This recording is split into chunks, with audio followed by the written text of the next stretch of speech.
Well, if you've seen any of my other TikToks, you know that in the wintertime, I take the first chance I get when the snow melts.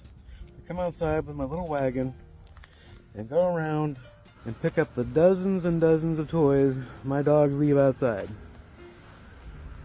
And look, I filled up the wagon again with toys and toy parts and broken toys.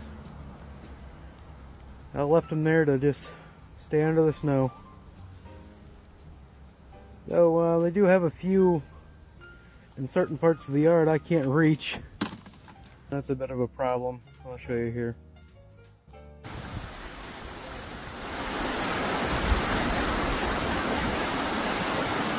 How do I recover that dog toy?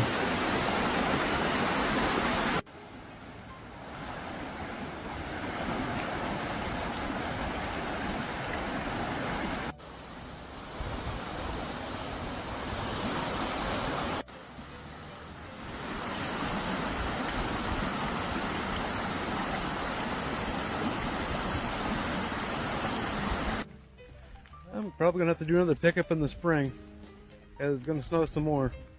This milt's just temporary.